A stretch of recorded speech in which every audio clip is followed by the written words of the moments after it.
no edi Ghana nya ewo the fight against galamsey. I mean, I think I was here as a pony. Send a chamfer machine. How mine is about time a day and I be from. If indeed we want to get our water or rivers back, you have different types of mining. Dredging is part of mining. Now dredging, you be to say ship. Now it may be two from a good year in the various rivers. Ghana, I think the more funny be na buy and only a dredging, but I don't know. Now very expensive to build a dredging machine. No boarding power. Dredging comes with destruction of rivers. Now I know, and so the China for bar on my way. Almost to develop a smaller way and a cheaper way. It made it two from a good day owns you. The annual be a more super soft two from a good day. Almost in Fiona, almost so I'm more specialized here, or more a two from a good day. I am no say. Say in Sunina, I say 98% is from these dredges. I am from Mutututu. If you be a friend which I'm fine. No the anchor. As she shall say, send it anchor down. No my omodin in Yeguso, no my platform. No the chamfer machine yes so. She don't know any say omode pipes be any holes be any that day. Sad that they no more the a wound soon more than any no. Na such a machine only one soon as no. No my sluice box be a the capital guso. Na almost I was she goons you. Indirectly no. Or Danin Sunim at a chene woman na aboni guso na sabi insulini essay. And no, and I, you who said Debbie, it's about time such and fine machines, a bebani.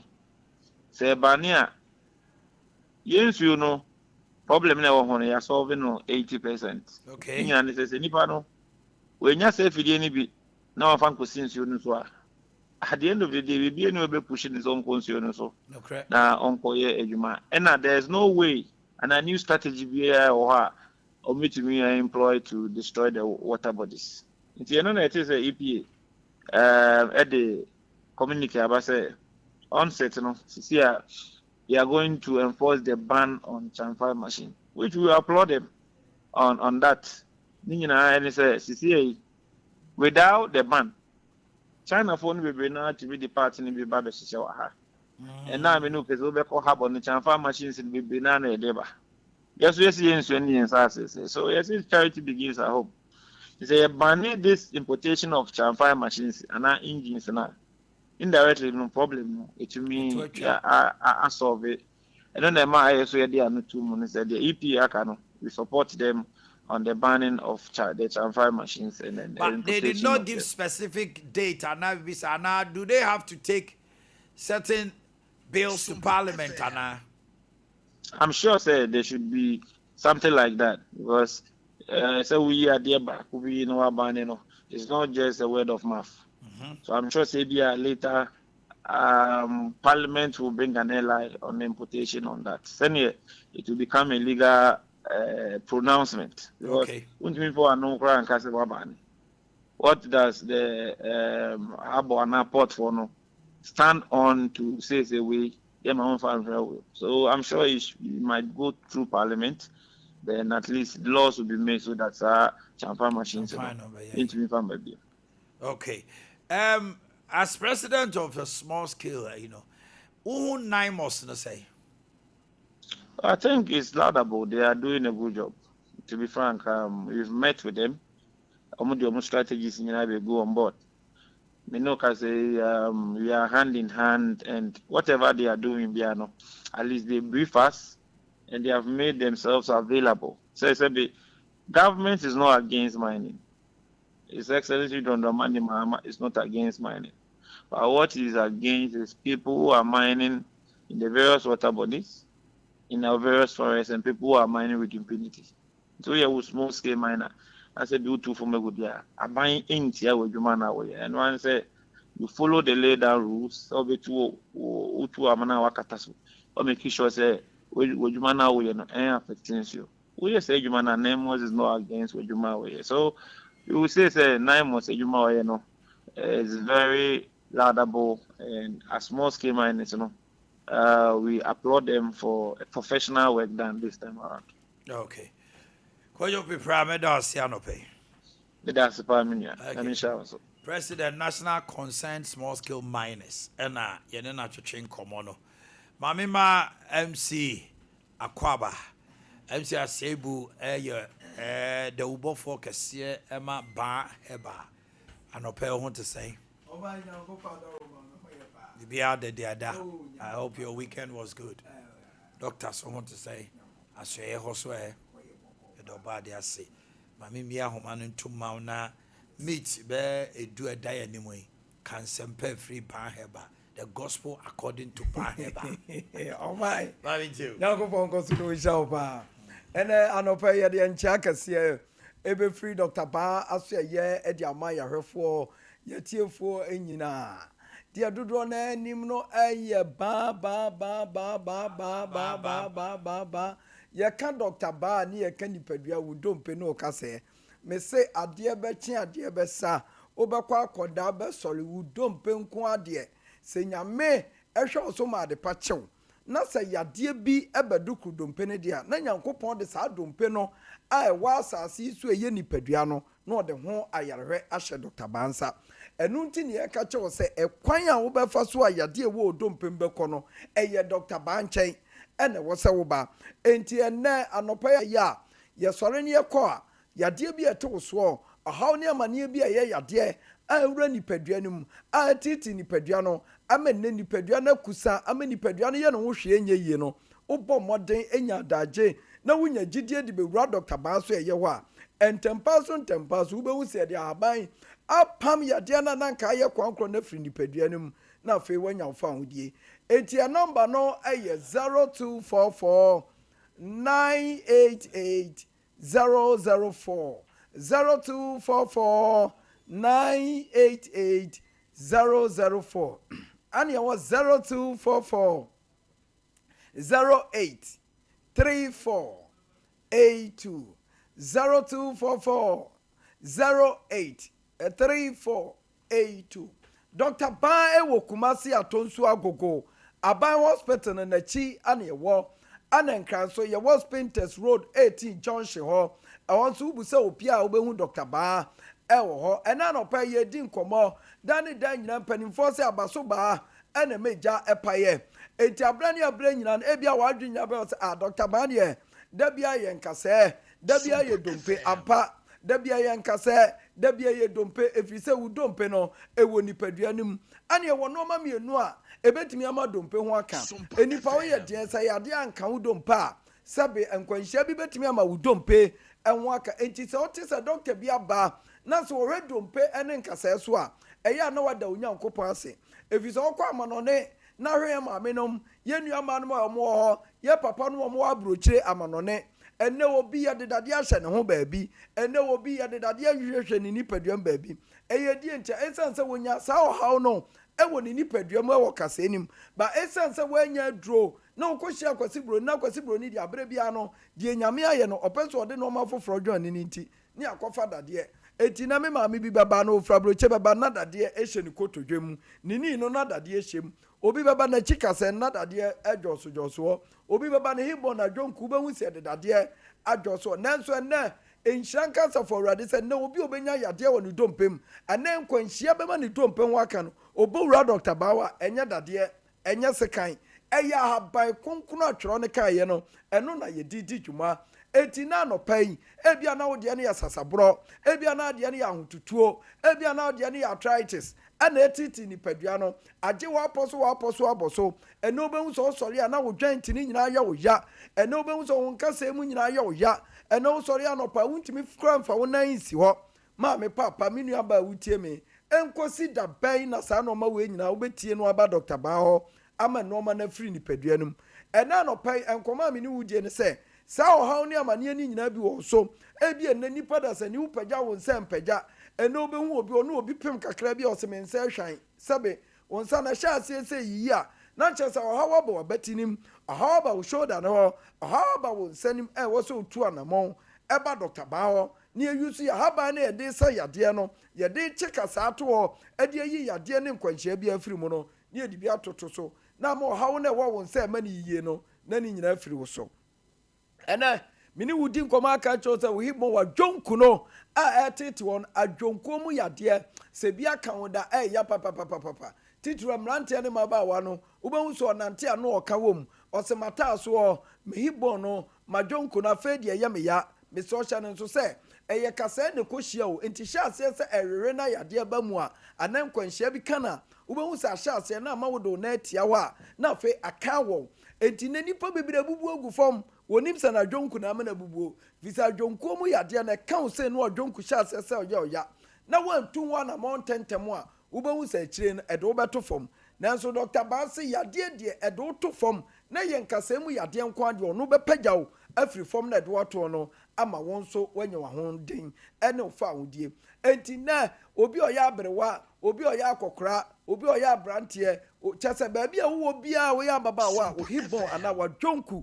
ɛna ɛyɛ ɔya pa etutuo no ɛna anɔpa yi mekanfo Dr. Baa ma wo sɛ yɛwɔ aduro deɛ ɛwɔ aduro nanso sɛ wobɔ mmɔden sɛ wopɛ Dr. Baa aduro ɛwɔ yayaresabea hɔ no aba meahwɛ a woyɛ deɛ no a akyɛ bebree mfie bebree no na ɛkɔ ntɛm ama wo nso wasom adwo enti na obi a na dwonku anaa na hibon no ɛyɛ ne ya etutu no sɛbi ama na bubu agu ɔkora na ɔmfa n'ani ɛnkyerɛ Dr. Baa gyan ya so ɛyɛ hɔ na yɛnhwɛ no ɛna anɔpa mi ne wudi nkɔmɔ aka kyɛw sɛ sisi yadeɛ tete nkurɔfoɔ bebree ɛna obi ate ahwɛ ama ne sisi apem hɔ obi kaa wotwe obi adwuma a wɔyɛ nti ɛnɛ wabɛnya sisi yadeɛ nanso ɛnɛ wokeka nneɛma wɔ nyina bom na yɛ yadeɛ anaa ɔhaw bi na abɛkyiw sisi no ama na wosɔre koraa na ɛyɛ ɔya wotena se a na ɛyɛ ɔya mesrɛw ayaresabea baako pa sisi a yɛtu saa nneɛma no nyinaa sɛ afiri nipadua no mu ɛyɛ Dr. Baa na ɛnɛ wotira nyɛ Dr. Baa yɛ adwuma yi a ɛkɔ so yi wɔahwɛ no obi akɔtɛ nkyɛn onim sɛ ahaban no ti bi ana de ɛyɛ adwuma ɛnyɛ no korɛ ɛnyɛ wɔ ahaban no bi na Dr. Baa yi so yakeka ahaban abubom ana de sa yadeɛ enti obi ɛnɛ ni sisi pa ana ɛyɛ ne ya no ɛno nso ɔmfamra Dr. Baa aso ɛyɛ hyɛ no nso sɛ wachi kasɛɛ ɛna ma nipa kyea ɛna obɛhu obi no wachim na yɛ n'akyi kasɛɛ no wachi kasɛɛ betumi ama wabubu agu a ɔbɛyɛ bubu ani sɛbe a wontumi mfa nanteɛ wachi kasɛɛ betumi ama wokɔ mpa so kɔda a wontumi na esa wachi kasɛɛ betumi ama wani so abiri wa wugyina hɔ a na yɛ ɔya na afei wokɔte ahwe ne nyinaa aka bɔ mu a sɛ yɛ nkwanhyia bi ɛna ka wachi kasɛɛ no sɛ yɛ yadeɛ bi ɛna na bɛmu anya ha wɔ wachi a ensɛm a yɛka kyɛw sɛ mpanimfoɔ se sɛbi deɛ ɔkɔm gya ne ɔmeyɛ deɛ yadeɛ kyiri sɔre fɛre koraa ne Dr. Baa so ɛyɛ enti obi a n'akyi kasɛɛ no ebi afra tena bi so emu abiebie sɛbi awewe a akɔfa ɔhaw ne bubua abrɛ nipa dasani no ɛnɛ obi a ne maame anaa ne papa abubu agu fie a wɔntumi nsɔre nanteɛ ɔmo de n'akyina brɛ a wɔntumi kora nsɔre no ɛna nɔpɛ mi hyɛ nkura ka kyɛw sɛ wonya gyidie na wogye deɛ ɛka ne di a bubu a wabubu agu wɔn fie bebree no yɛn yɛde ɛna anaasɛ bosome ebetumi apagye nipadua no ama na asɔre anante esiane sɛ yɛwɔ ne yadeɛ ne ho aduro yɛwɔ adeɛ na ayɛ no no ɔhaw ne amaneɛ na ama nnɛ waka fam no yɛwɔ ho aduro nti woba yɛde ahaban no ka nipadua no na afei watumi asɔre anante enti na wo maame wo papa bi ebi obubu agu fam wo nua bi wo ba bi abubu agu fam a fa ne bra Dr. Baa nneɛma ne nsɔre na afei ontumi ɛnante ɛna obi kotodwe yɛ ne ya no ɔtete a ne nyinaa ba Dr. Baa ntɛmpaa no na afei ukotodwe no na afei ɛkɔ ama ho atɔ enti na duku na ade akyekyekyere ukotodwe no anda bi na nyina wasesa no ma bi asrɛsra so no maame ɛnkɔ ufiri de sa so no ɛnyɛ nnɛ ɛbɛkɔ ankɛkɔ bɔmɔden na fo ani kyerɛ Dr. Baa na yadeɛ bi abɛdan ukotodwe ama nnɛ wo brɛ no brɛ ne yɛntu aseɛ ma mpanimfoɔ sɛ wompɛ wei na wopɛ deɛn ayaresabea na abɛɛ sɛ yadeɛ ntɛntɛm yi wote hɔ ɔyɛ dan ama nnɛ ukotodwe akyea wo nan ama nnɛ ukotodwe yɛ dede ama nnɛ woyɛ ho hwe a ɛnyɛ yie maame ani da so ɔwɔ sɛ wode w'ani kyerɛ kyamfoɔ baa ɛnyarewa nyinaa bɛdwane hɔ a ɛyɛ ntɛm paa na wo yadeɛ a na nkɛte wo so no na yadeɛ no afiri wo so enti na obi a ne nii na ne kotodwe no yadeɛ wom ɔmfamla Dr. Baa ɛnɛ diabetes tete nkurɔfoɔ bebree wobɛte wɔ sɛ me sugar na ahuri ama nnɛ mehu deɛ meyɛ me ho bɔmmɔde bɛgye bibiduro ɛwɔ Dr. Baa aso ɛyɛ na fe wo diabetes wo sugar no entimi meda normal ema nipadua no enya na somdue ena anopa me ni wudi nkomai ebia na wunua bia nya adwene mu hawo ebia dambo bia beda no otete obre dani da nyina no obi bo dambo kroma na wonya adwene mu hawo na ye enoma bebre ankoye obi se obi na aye ni bibia na chesa koye na nso nu se adwene mu hawo no eno nso ye yade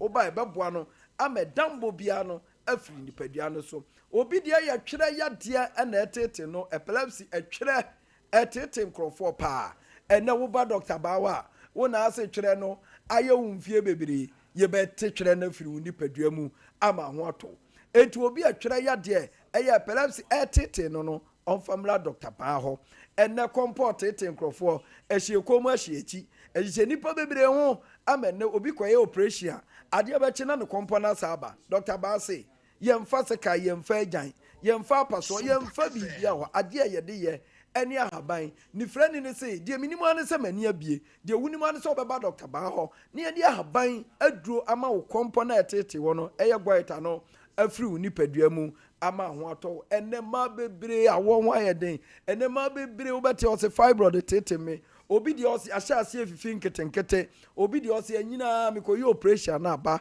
ni nyina no utu anamon na de wani kye Dr. Bayan ya so eye wa fibroid bia etete nipadua no ye de aban betu ase ama won so ho ato ena no pai ebi awo ma me bi wo papa bi wo nua bi stroke ya de atete no ene wo twene na ase ekina na ne nsada ne ho obi de akra de sebe na no ase achim ni nyina wo de ba Dr. Bawa esanse ye wa aban ye kowura nipadua num na entini bi emu asisi amenne moja ni afurusane a amenne wo nan nyina asensena wo ye wo hwe enyeyi no wo de ba Dr. Bawa esanse ye wo aban ye wura nipadua num pam ya de enti stroke na abedan wo no be yi afiri nipadua num amwanya fa wodi tie yade we yebodi ese osa yemkuro etiti nipa bebre osa betimi amaduane to yem ana wo fe osa betimi ama abo ano atwem osa betimi ayo no ma bebre osa betimi ama anadwobre okakata so a wawe a wona nanso adansidi ho enu nti na na nopa yese osa yemkuro no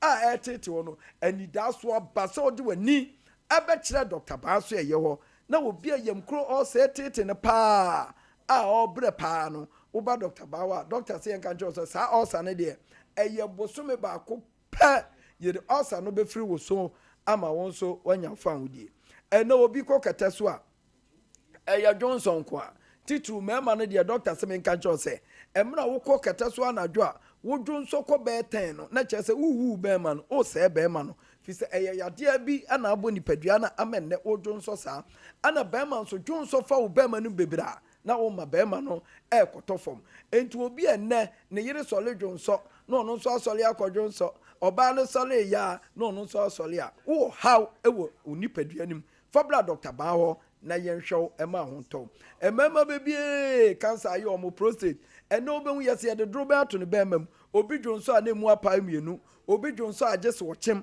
obi o Johnson kura ema ni nyina ne se ye hwe nkura ka chew se fabla Dr. Baho ye mu obibidru ebeboa wo amasa o haw no afiri so anopai se ye koko pals ana haw pa dia fabla Dr. Baho ene obi ko toilet moja nko asebe anopai me ka chew se koko na etete wo no utudi enyeye o utudi enyeye jesu osa ho yale ana aye bema koko betimi aku bema koko betimi amwani nyina ye wisi eti bomoden se odi wani be kire Dr. Baho eye bibidro oba ye bema koko na firi se fifie sa ya wodien ni nyina no be firi nipadua no so amwanya fa wodie eti anopai ya de kasa ni nyina ba wie ye sabe de mpanimfo se okomgya no meye de yade anim se obeba Dr. Baho ye number no ye 0244 988 004 0244 988 004 and it was 0244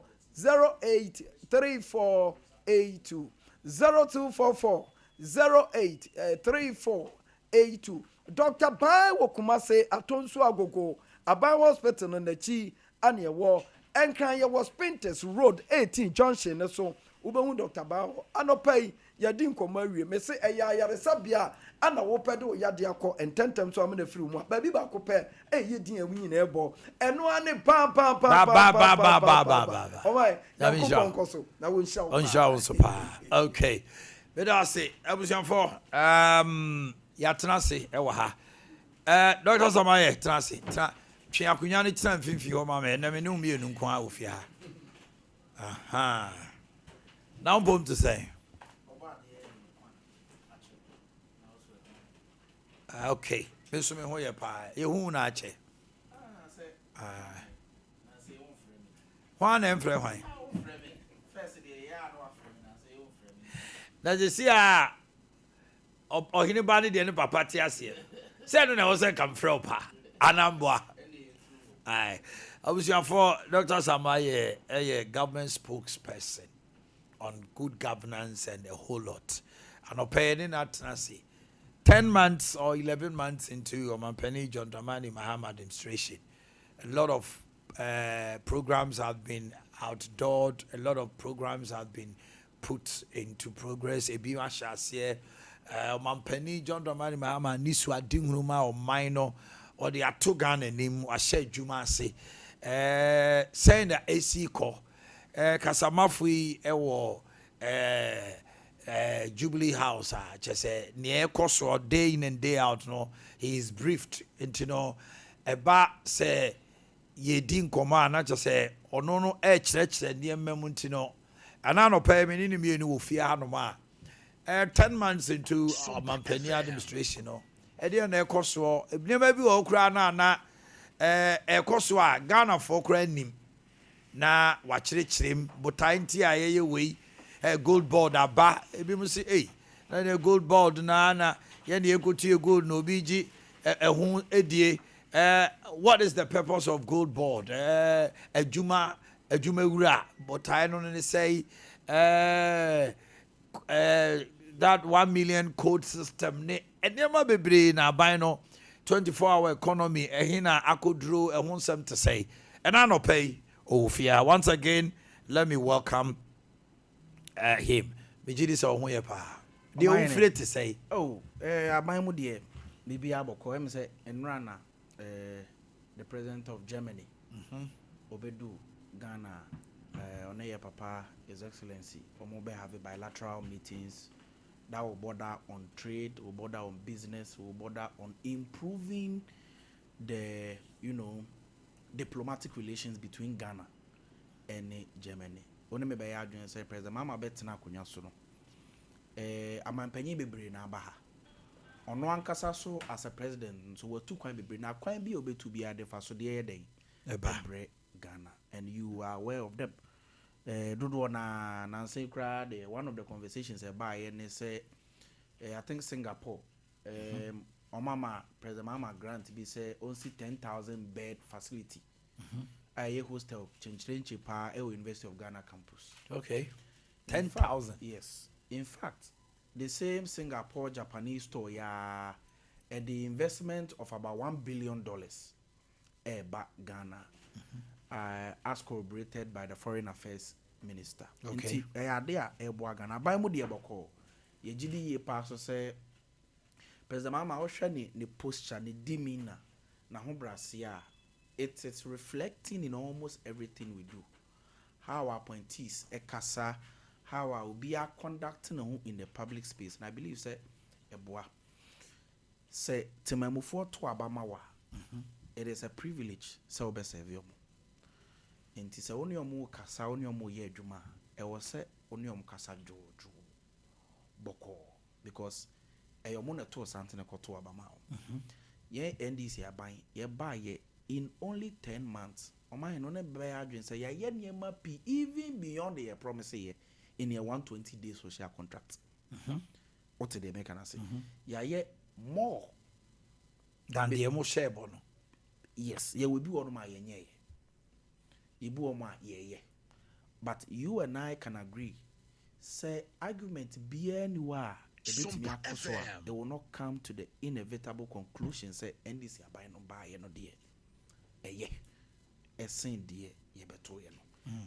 Ye boy on Safo and Cassa ye near banya ye bag Ghana ya dear Sinubia Debbie.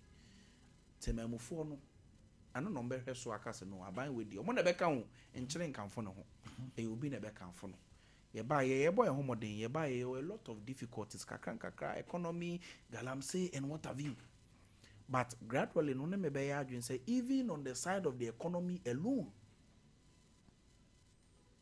Omanhene, if not say we independent arbiter, baby out no, and you can say o can be my way and I say o can be tia way. Only one me be arguing say the economic data ye beto you know, and then aye. You buy an inflation that be 23%. Yeah, that's true. Yeah, my memo muti inflation just say ene okoto ade wo market na ye 10 cedis. The following month obe kwana ye saying. And then inflation about single digits. We are doing about 9.4. Yeah. Prices of free goods and 23 services, about 9.4. prices of goods and services are stabilizing. Major commodities are not yet to Ghana. Even fuel alone. Omanhene you buy now 1 gallon of fuel, 72 Ghana cedis. Because after now 1 liter, 16.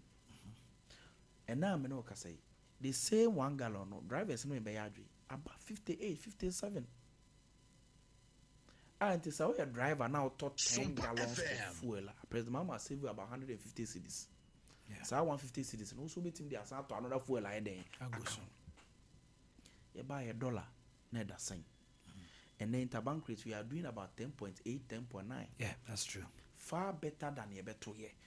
But finance minister, Uncle Jina CPS on your press conference in Kanche Ghana for say economic knowledge na yede ekrani trip. President Mama on kasa, Bank of Ghana governor on kasa. Eye wajuma ene betre.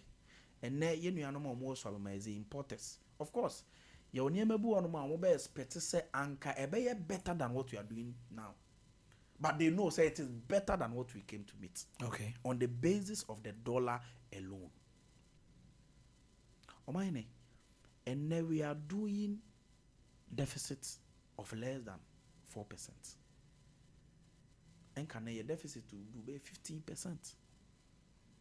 Omanhene, for the first time, national budget, you are so by 10 billion. National budget. Yes, as compared to the previous budget. I did become. Yes. In fact, in the previous regime, no, every year, be a kind mid-year reviewer, or the supplementary budget here. What is out of forcing? A cast a man is going to be count. There's no supplementary budget. In fact, you call Eurobond market. You call a man on Bobosia. A Ghana for 2 kitten, and no cry by and do not cry the yetrim. Kakrana yejino. And no now mine a yede bo or mine bra. Major items are not a Hagana for say Ghana for Numa fuel $70 and the other Nina why they are stabilizing. And the government has not gone on the international market on the Euro. Nah. A tona moji na any de wo. Meanwhile, Euro bond no so be as one was a mutia. And I'm also tia DDEP. So how are you coping? Say the attendant say now say ye papa penye a friend PV Jantua Datsun. Or say the previous government no. Now the epunsu kra mom so munjare o medjare we na ehuru aside dey. I want. Say what's your mind? Sompa FM. Ordinary people.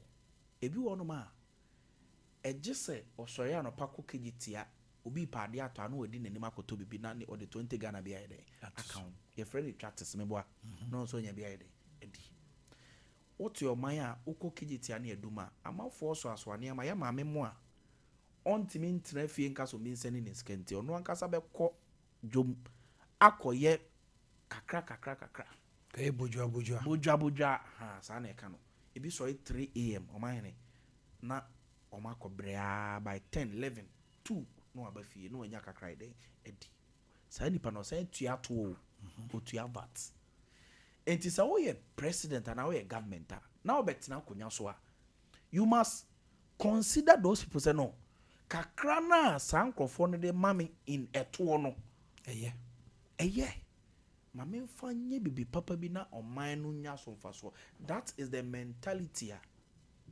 Your papa is excellency the president.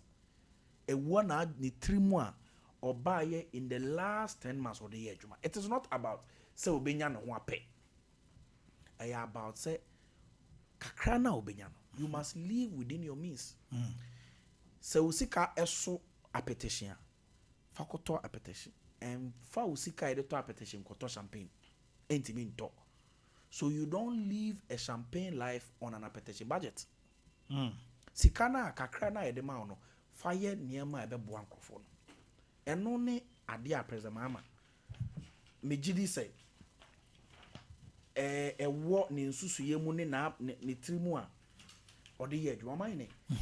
Hwe Ghana eto kakra make say yaji ye ba ye ya make payments esene aban bia in only 10 months. But people say you are not spending. Mama church munchero unu say ye ba ye Eurobond obligations are aban dada no boss on boy $700 million yet year. $700 million. Yes. That's a Eurobond. Also Malebu no any major government spending in the first Eurobond sikana aswan wase mutia. Yet year. Omanhene domestic bondholders.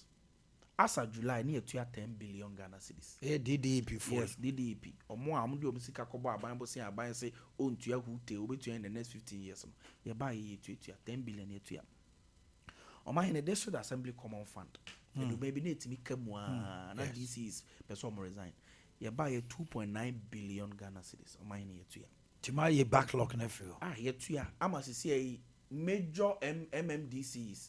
Or my Sika or my na say me share public accounts committee asokwa yenua amokamel obeka nesika this assembly common fund release amana or the adwuma as compared to the previous regime na emba Omanhene unim say ye baye energy sector yetua at the time no ye baye no as of July ni yetua 9.1 billion Ghana cedis in a car ni ye de independent power producers, any other players in the energy sector.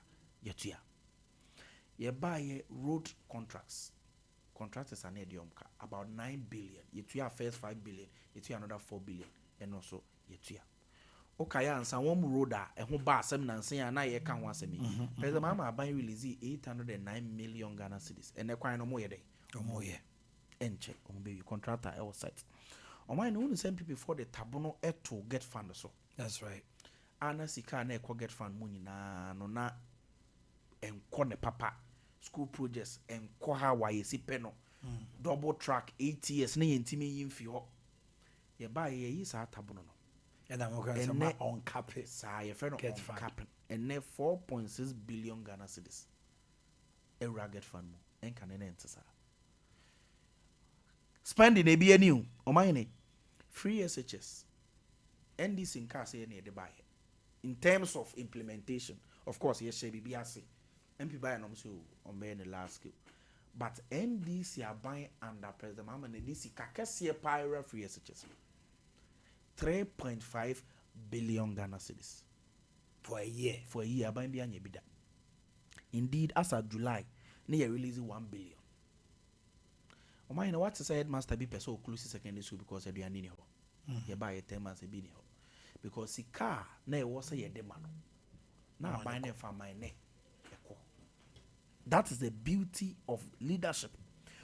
Health insurance Omanhene you buy a na car health insurance 603 million Ghana cedis a car and a down sa claims no yes claims no 10 billion kwa 603 ye ma me mo muti me 10 billion kwa 603 na ye kai wo ho ye tua ma clear debt ya clear debt no esan de another 4.6 billion aiden aship in fact this year and health insurance benya ne sika so pa 9.6 billion in the budget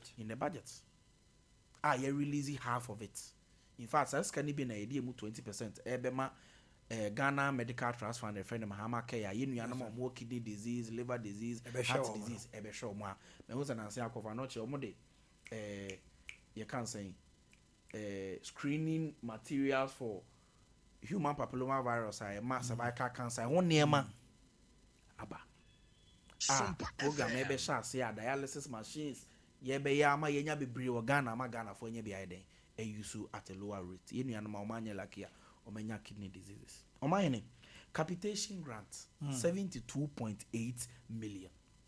Yeah, release. Abayetua. It's a capitation. I had teachers no. Omanhene say me sure say wote ha no. Wote nsem. Wo no baby out into wote bibia o. Omo dia dance yes can I den. Aba. Omanhene LEAP beneficiaries 477 million. Livelihood empowerment against poverty. Yes, eko. Omanhene school feeding program 894 million. Eko. Ye buy your name say one day na ye be Omanhene kai kakra. One day now Kolebia was about 50 pesos. Yeah. MC increasing now 1 city 20 1 city 20 pesos. Enti no so eko.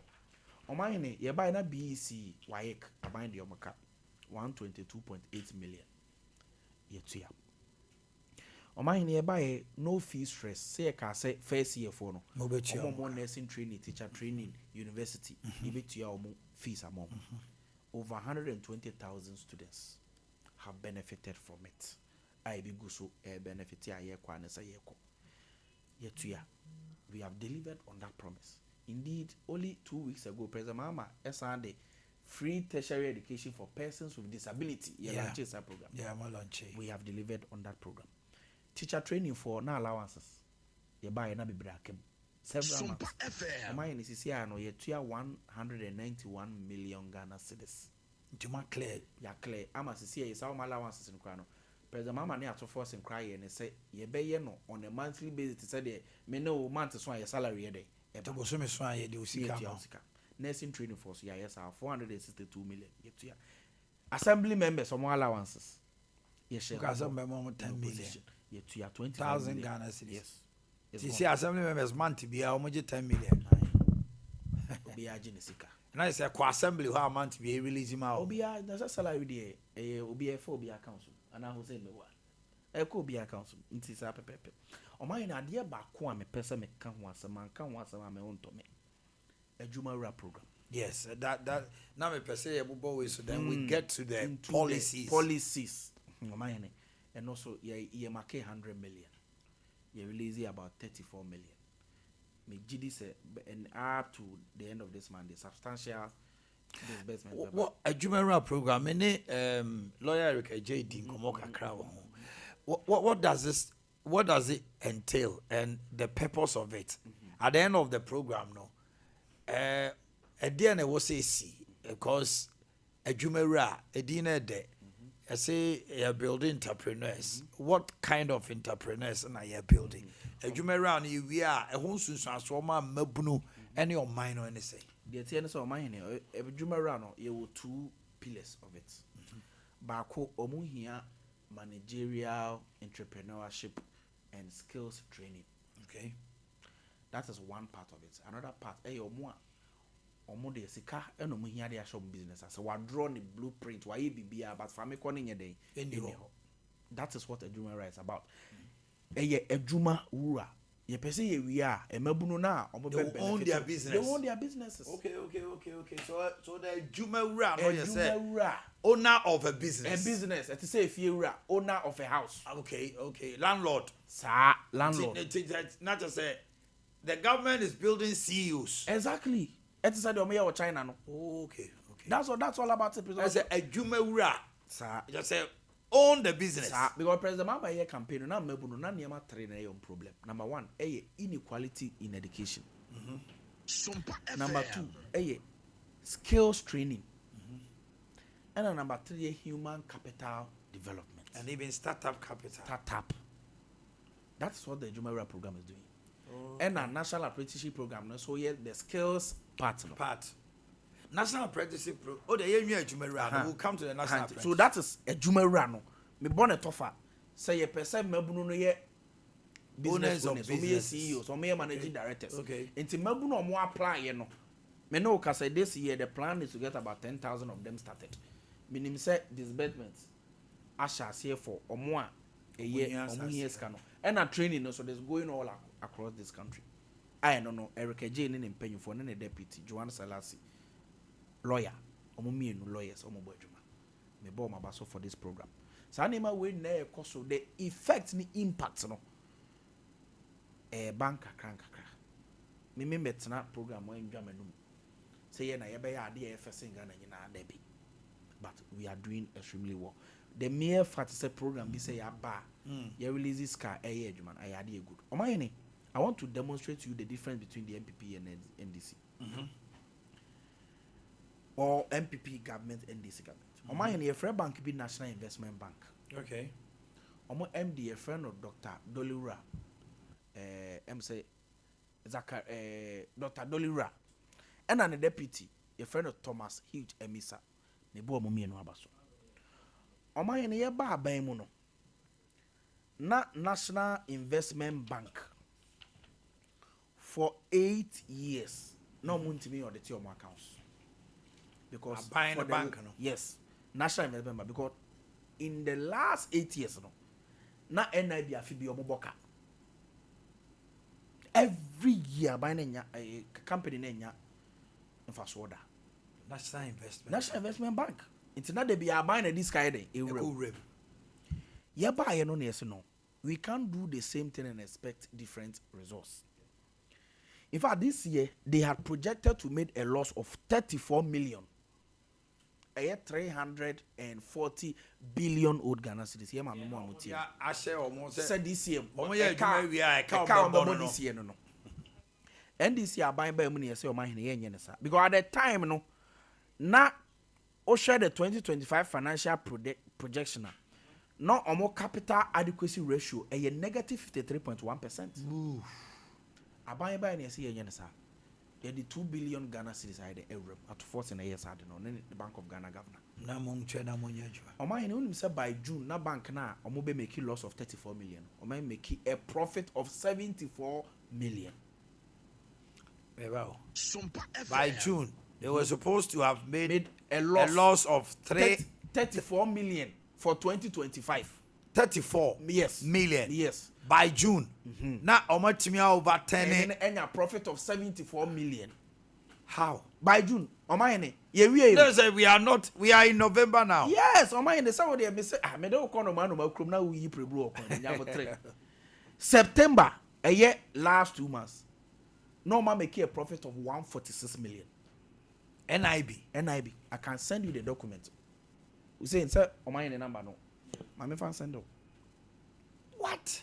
Normal make it. So what were they doing exactly and was making such losses? Exactly. I don't know buying no didn't say wura o musika mu ana. Omanhene me say me dey adene send o. Hey. Me dey send o no wa share document. Same workers, same staff, nothing has changed. Yes. We say first send the Omanhene is here. Whoa. Omanhene sa pepepe and na eti. Sa pepepe neti because document you know statement of comprehensive income for the period ended 30th September 2024. Me dey send you say some fan send. Oh, they send me. O dey enko so. Omo make a profit of 146 million Ghana cedis. And so aban bi buy na eyeka. The same solution na banking sector reforms no they needed to do. But MPP for collapses have indigenous banks we na UT Bank, Unibank, Heritage Bank consolidating in a car na also ye the 9 billion ebono ye the 25 billion and ebo.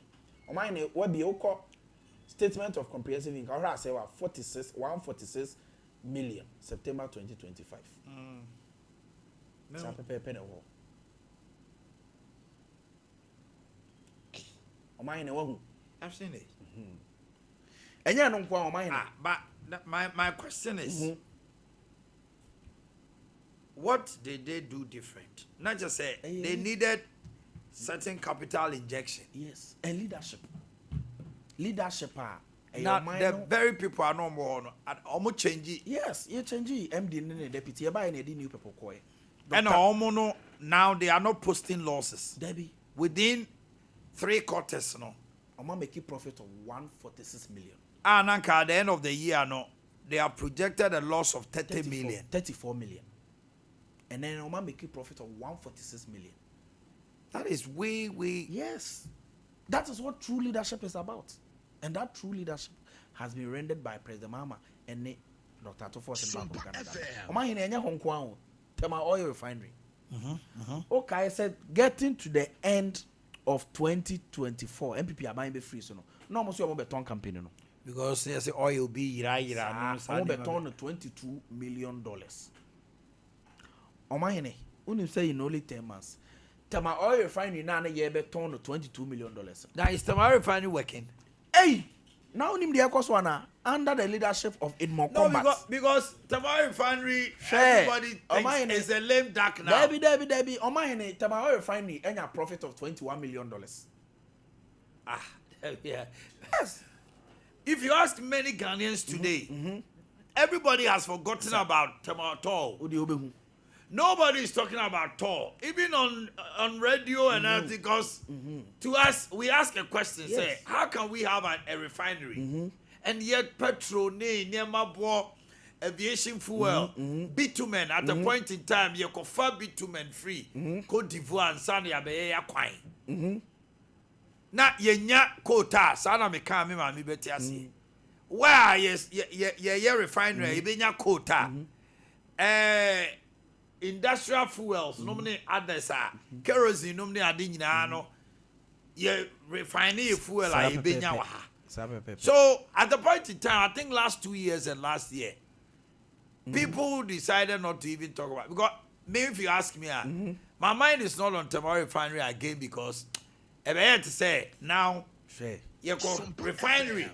It has become a storage point for refined crude, and also refined oil. Yeah, I'm an private industry, be private player be above Tema Oil Refinery. No, now or the oil no be go on our tongue. She say I'm not Chinese. You have profit of 21 million. They say Tema Refinery na year Juma. Yes. Are they refining? Now investments are yeah. You see how much I say yeah, Juma. Tall. Yes. Me say March 20 March. What? Wait, April 2025. Tema Oil Refinery made a profit of $2.9 million.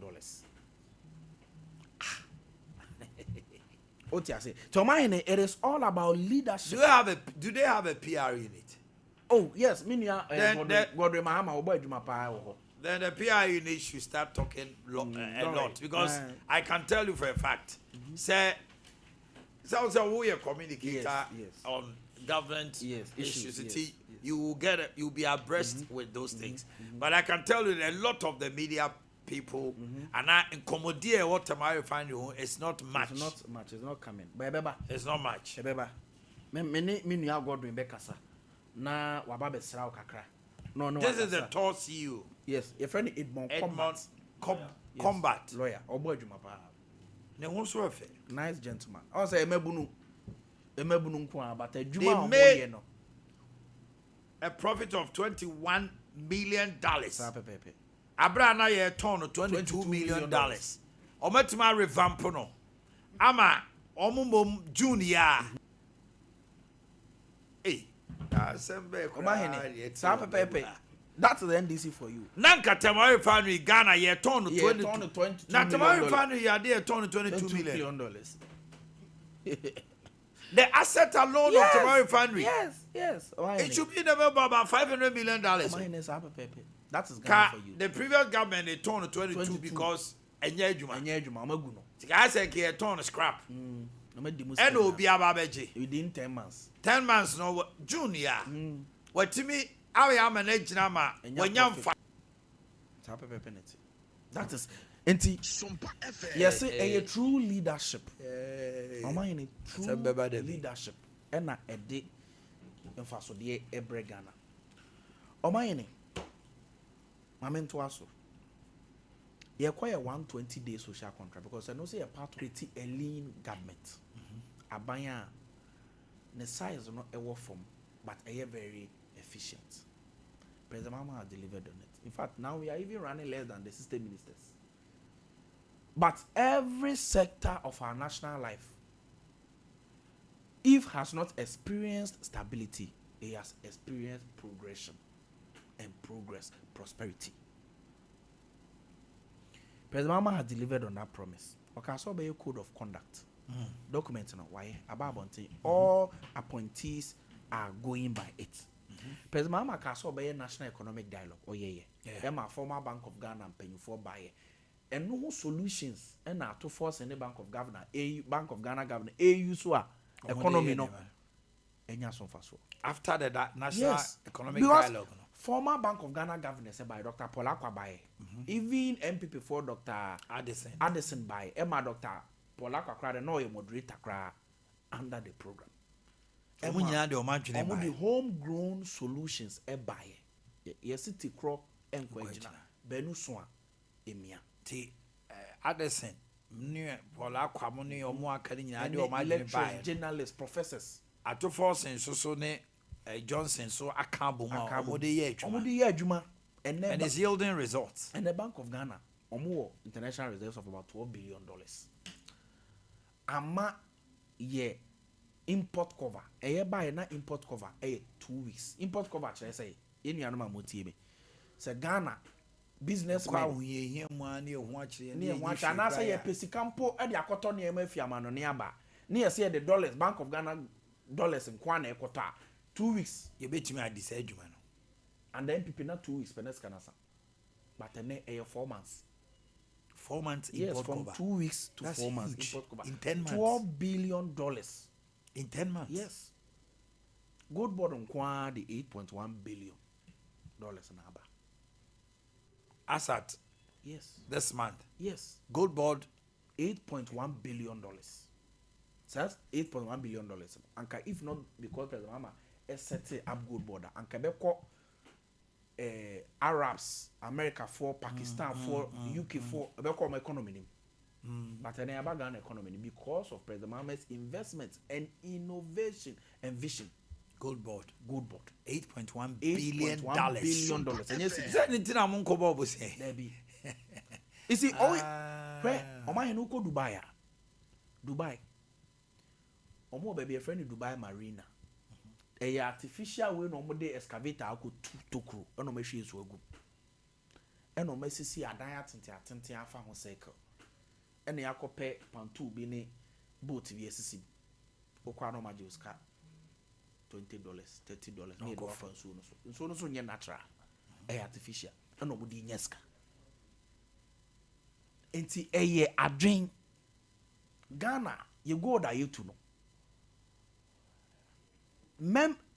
foreign nationals and a better cotton nya ho fa so Ghana nya bi ba gold ni free krom enterprise ba ma sendo ya yetu ye gold a ya ye beji ye gold akoton nya sa premium ne commission eno na ni gold board aba before gold board e mine say na am for yom galam say dida ana no me ya galam say gold board and na edis tracking and traceability system na mobile launching in fact lawyers are making my say last month no more ye final works ama ya be track and trace nature say we do good buy be hu be ya do free buy whether unya from illegal means and now unya free legal means je no sa na buy be chiwa na say the illegal way ba obi anto enti say ne omo ye wo a black diamond or East Africa yes ultimate fat diamond in cotton so they will be encouraged through the government process through responsible cooperative mining and what have you and mebuni na no ye dey be my illegal mining na ye jai so no and now say 9 months dey bia mo operation ama em say enra was say nkro mo ne omakochebo exam to kwa esi gidigidi what you say enti whilst we are doing the operation to stop galamsey, we are also putting alternative measures in place. So that be a member no ye galamsey no so maybe you maba. No mabe proper mining. Now gold boss have top gold from proper mining. Na Ghana nya so far so that's the vision of President John Dramani Mahama. Omanhene. Enti bibia ye bia no carefully calculated. Maka no fee stress once a match. Maka Mahama K Ghana Medical Trust Fund once a match. President Mahama wa ban all the appointees from buying state assets. Mete a banker bi enu aye ton ametimi akoto. Se akoto abanka President Mahama be pamo me. Asase bi enu aye aban asase aye to awo betimi akaza okoto. We appointee a wontimi nto wotwam. Omanhene ye baye programs bebree na yɛ initiative indeed Sompa FM. most of the state institutions are on the all kind 120 the president was so carry out a shake up of all laws making SOE state owned enterprises. Okay, I say by president mama ye meeting be of all the state institutions under SIGA. ma me ka so And ka no, se you- onhu de ntia ye be no ansa ne Ye be aboka ton Peter Shiaboka. apete se Ye aboka ton e Sam wo Boka. ayi Gihok Sa because sa and say no abeka so the tomatoes akosi edwa so yanto ade eche ya de asai ente sa anti nsa yanto moka. Into the obia KPI amano. KPI ye key performance indices and I say Indices. indexes. it's a went to me Went to me if I so be any so say yapamo as a CEO. And no na neto omo fa so abai. And I so now all the CEOs have KPIs. yes obi a KPI or the eduma. Wa ma target at the end of the year. Say we na say we deba. Ah, Obi a let me breathe a sigh because Obia. many were asking, say, why are CEOs being given this fat When they are making salaries losses. and allowances and every year When they are making they losses. post losses? Now they have KPI. obi ama obi a ya twro obi ama che orders abana say this year mfa so say na say onya want me afa ma okufi. Now a bass are no so no, they are performing. Yes, they are performing. They are performing. So now a day idleness and now say now a day. Penyufo no mo te president who at the time no on form say omo be pe omo ho anya. Sompa En fa no so FM. be nya ne sika. En fa no ba president mama. Because the same industry, especially third year, okay. Now, just a third year, not Ghana for now it's functioning. Obi e na adwe. And if I say, I say, I finna do. Last year, Gihok say, incur losses of maybe 20 million. Now, the president comes in and says, these are your key performance indicators. Yeah. If you are not able to make 20 million by the end of the year, I will sack you. And the person goes and make that amount and even supersedes that amount. There is a supervision was nil. Now you see you are every 2 weeks or 3 weeks be so about be briefy about me paying for Dr. Callistus money pay the mama. Really?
Into obi a osi dan bi anim say no aban ya boa no cement, iron rods, fuel, a more bag, oil.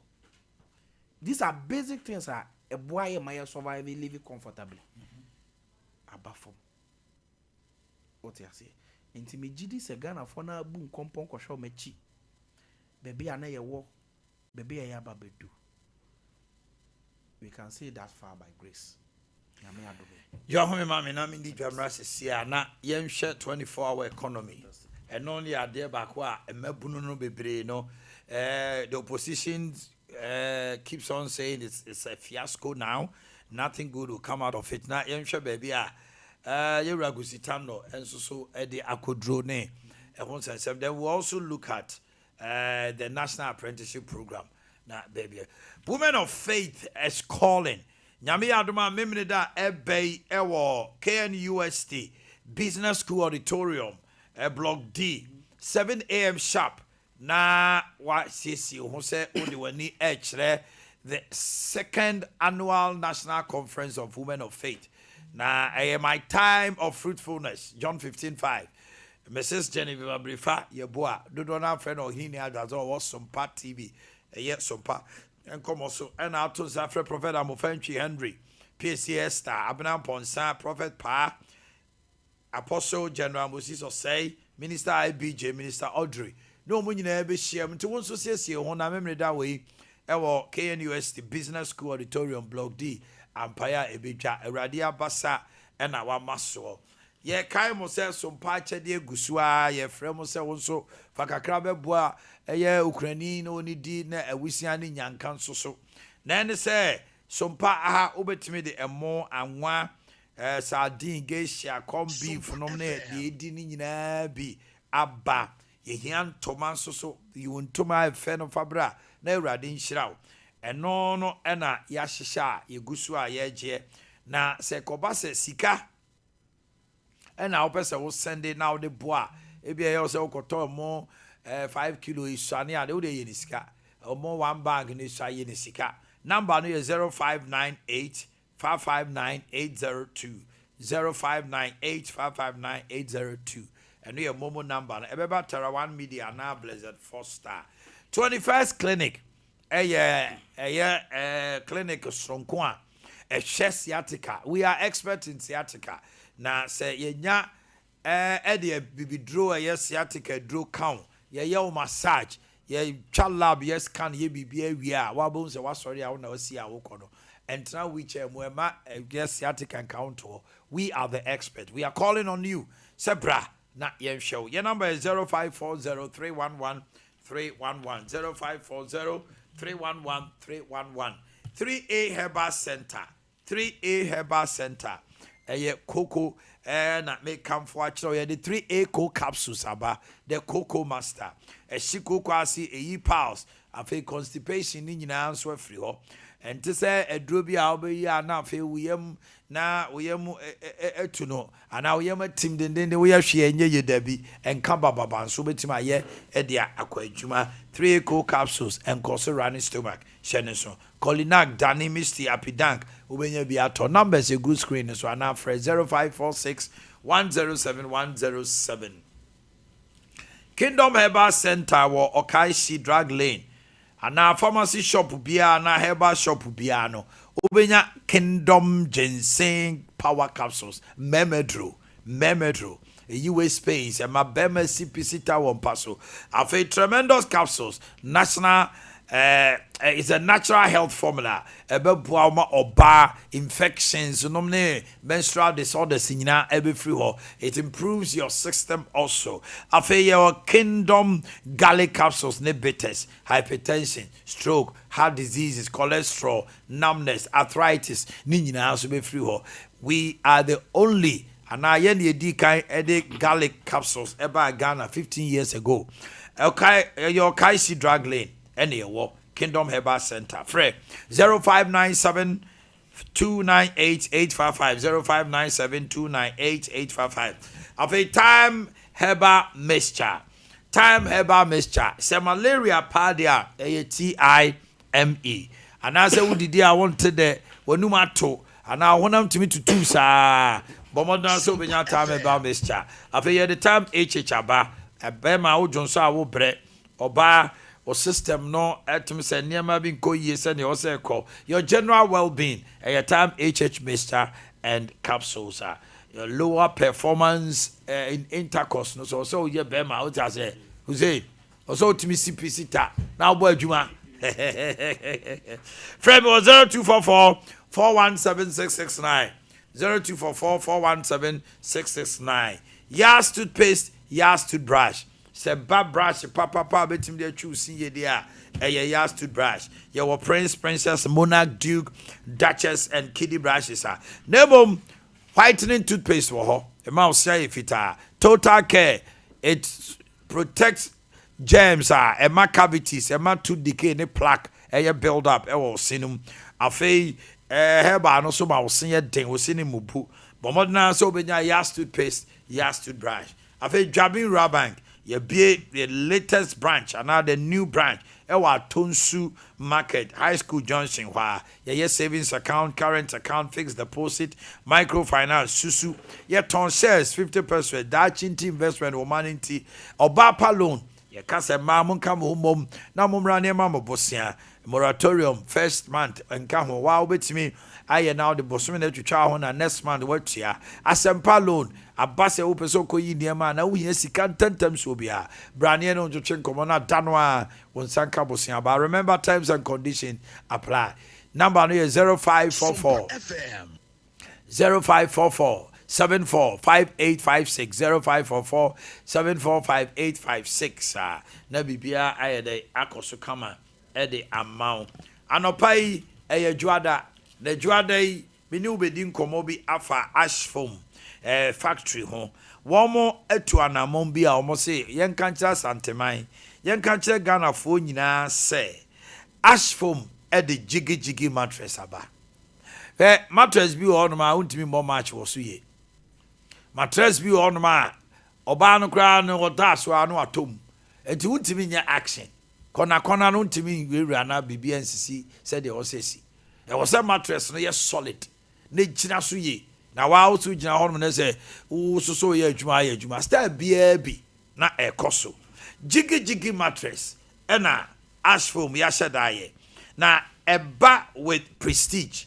Now some mattress ne da ho it supports your body and preventive bodily pains back pains any neck pains obo obeda sorry say abro no ohia ash foams jigi mattress all the sizes your king size queen size double size medium size single size na ne bo no so da form papa ash foam mattress is there you dwene ho ansa na ye eno ntinye se mattress na mattress bia Ghana Standard Authority and ye di akire eti quality standard can be rest assured your health is wealth and tino misrel to papa preko koto mattress bia feel be wie and I be my tomato after 6 months menu me ho there be we dey enye wo mu de ni bia as from jigi mattress there say kutu say bam enye we mu de ni bia o ye de na ash foam say kutu say bam eye jigi anopa me kamfo amount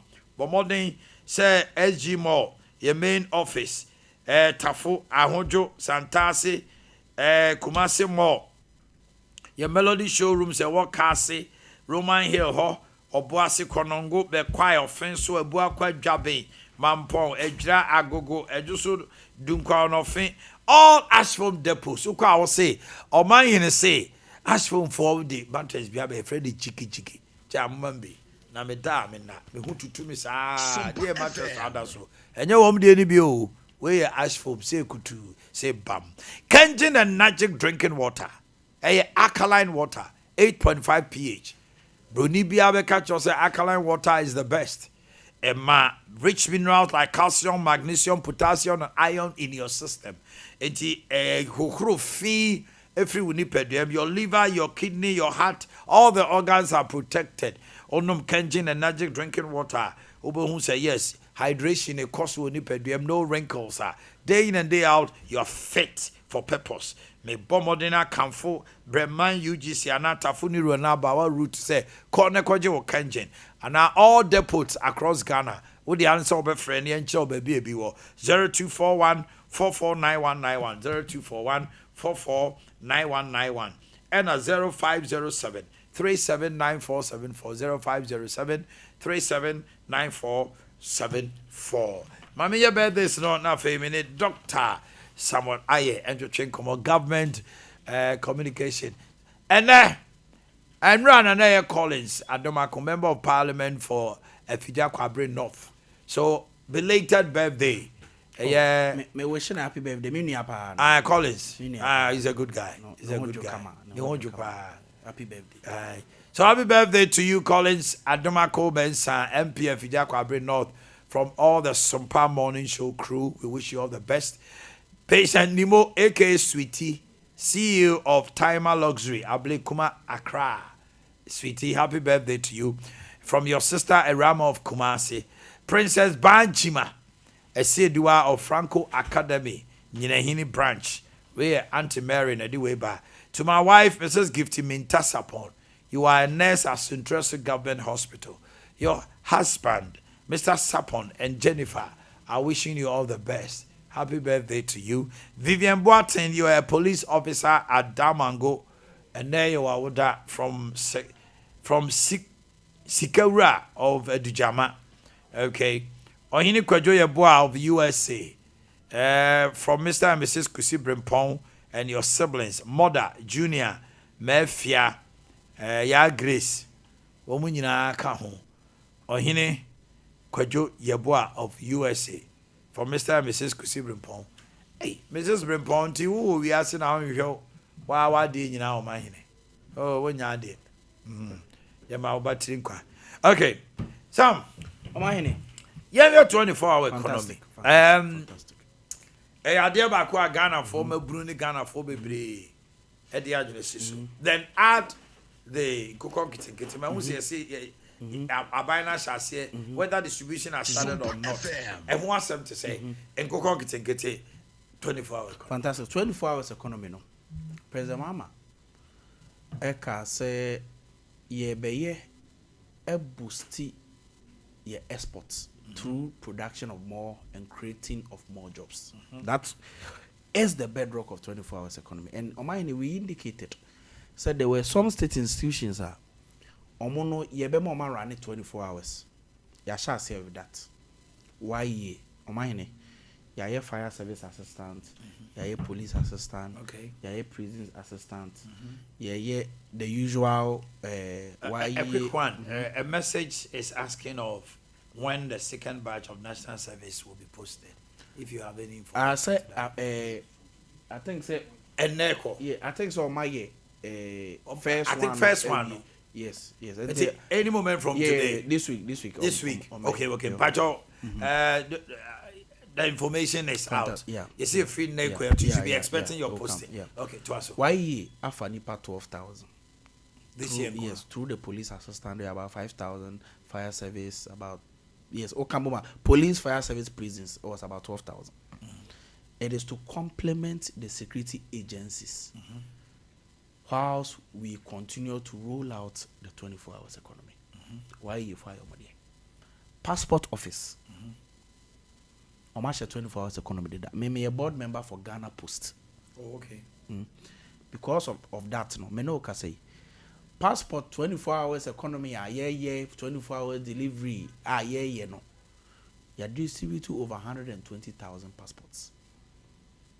It's a 24 hour economy. More you raise passport. Yes. DVLA.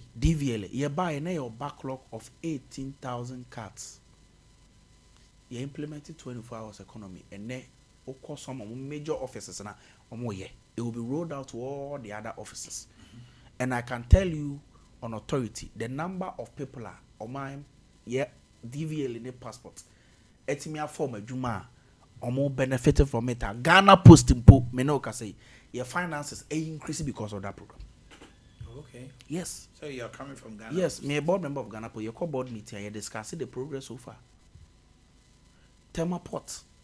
When we saw 24 hours economy. I'm launched about 4 months ago. I was there 2 days before the program was launched.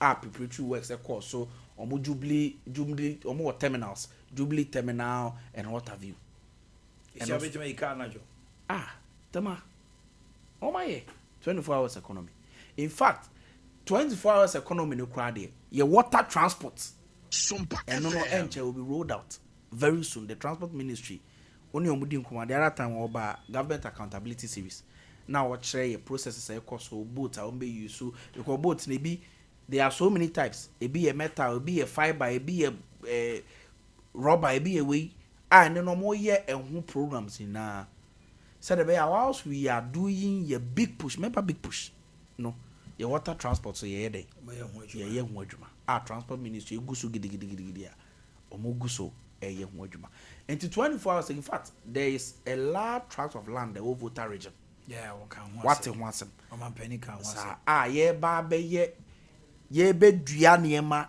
aye agro processing enclaves and the factories and no ye can want some under a 24 hours program. Of course there are people who will have doubt. In fact, we already a 120-day social contract now. The whole idea was that we already point number 6. I was it we'll commence the drafting of needed legal amendments and prepare for implementation of 24 hours economy. That was the promise. I don't know.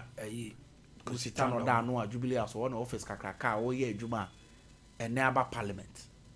That was the promise. But other sectors of the economy have already started. But full scale I promise to say the cooperative the president mama kind a process. It will happen over time. It's not going to be a fiasco. President mama the policy be no what can be a fiasco.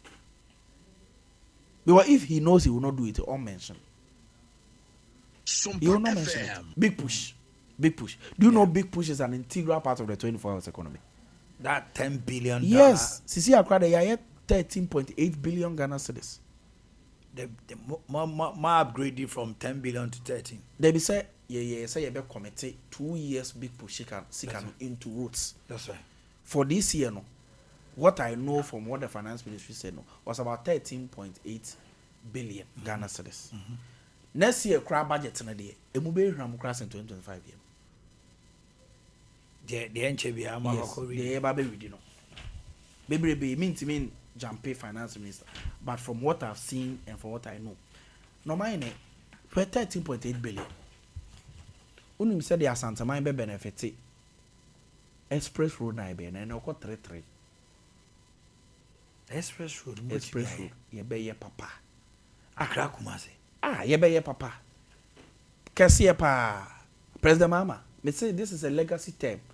Now Sika mabo sui say President Mama by we releasing in na maybe bono ye ma show. Say na wo bisa say na say ska we na President Mama ye dey onya wo hefa me boa. Na wo bisa. But why? Express road eko 33 ebeba. In fact there are orbital roads and also can wa Konongo will benefit from it. There is one ye be track from Konongo akwa you can say edura akofa atebubu. No near market say I sa area hold na it doesn't have to come and pass to Kumasi. No so yeah pa. In fact, big push no. When say President Mama cut sword from Cape Coast to Takra the dual lane. Yes, or cutting sword about 2 weeks ago. And I want follow program. Yes. And what I say, cameras anyway, they should pan on it. Cape Coast to Takra the dualization project. Dualization of Winneba to Manchester. Say no they work with it. Kumasi Outer Ring Road, Eastern Quadrant. Techiman Wenchi to Sola, Enchi Elubo Road. In fact, Volta region the other crowd there. I know the interchanges and the flyovers can and no contractors no side the way. Volta is going to have interchanges. Yeah, bridges near the Adina. My name says Swami interchange. Says Swami interchange. No, you are aware of the progress. Yeah, by I know said the phase 1 of it was about 156 million euros. Sikanasa, but projects no. Mine, edubese or edubese. Me yes, I said 3% growth me. Yeah, but my but auxiliary roads yes, no. But President Mama Shebo say be go through markets. Kumasi Mayo, MIA Sonti. Say funds have been allocated. Mete say December the allocation of stores was a bit. I say next year. Next year 2026 Yes. December. May Or the dig Kumasi for bro. Yako Clearwood Nama works will begin on it. And no Ebesha Santa Main Yam. And Penyufo say, oh, Padia Quasantia, Obi or Padia Quasantia, any day, Kotoko Mona bro. NDC Nya Santia bro. Yebeye. Kumasi KGTR phase 2 no yebe complete. A ferry. Se wa. In fact, se wa crowd here, omo ye wie no omo se omo commission say light kra bi nye dey. Anyhow. We will do it. After a military. Omane Boama eba ho. On Ashanti Regional Minister, they went them inspection. NDC eba hospital see they are. We don't have a problem with it. And also yebe ya Asante de Monyam. There are a whole lot of other projects I yebe. Asante will be a major beneficiary of them. It's Omanhene. Mame found sector by sector kakra. A quick one, you will bear some 5 minutes. Yes, sector by sector kakra. When you say education, you release 50 million Ghana cedis for research fund. Echo. Yasan education gender or more national free sanitary pad project. Yeah. It will benefit 2 million young girls. Pad no. Omanhene ubedi market na mu say yaye.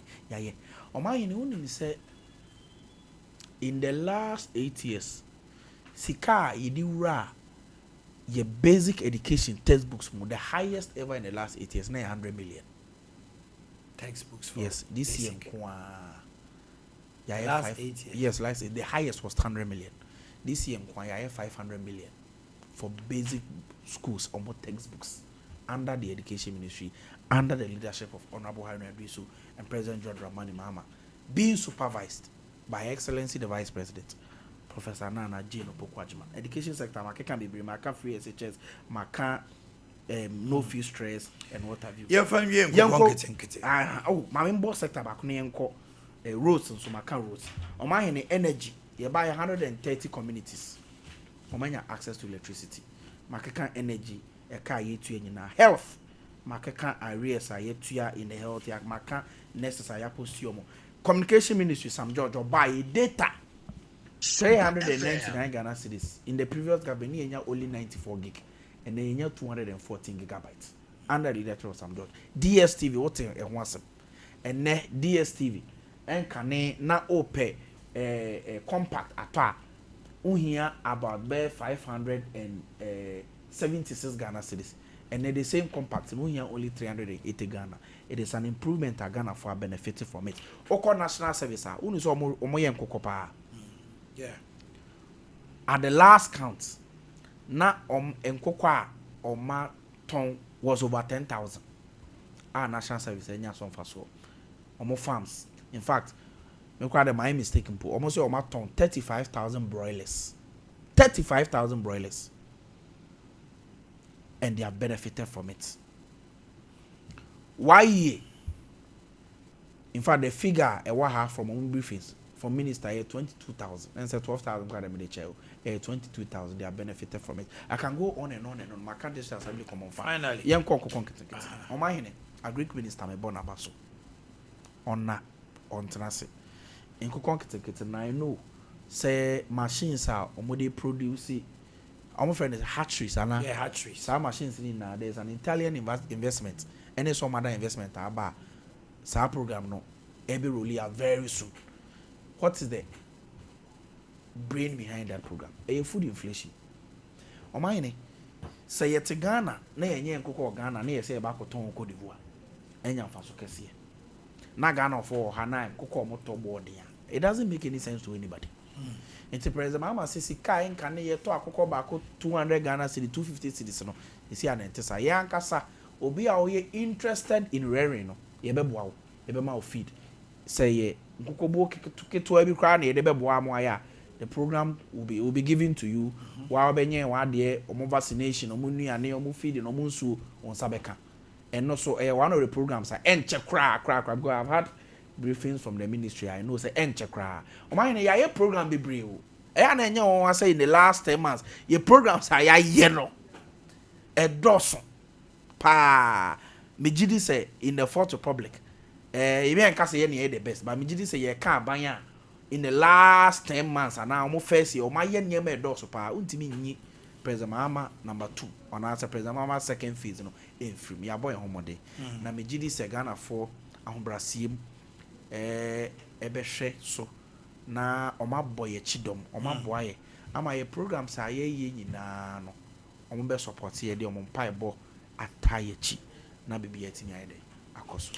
All right, Dr. Sami Aye, Presidential Aid, Government Communication at the Jubilee House, and I no pay, and you change common. Na Hussein so bonne chidom, regional PR at the regional coordinating council to the regional minister. Otechira Hadi and also bonne chidom. Omanhene Yaw Boakye. On behalf of the entire crew, we say thank you. It is time for full time. Stay with us.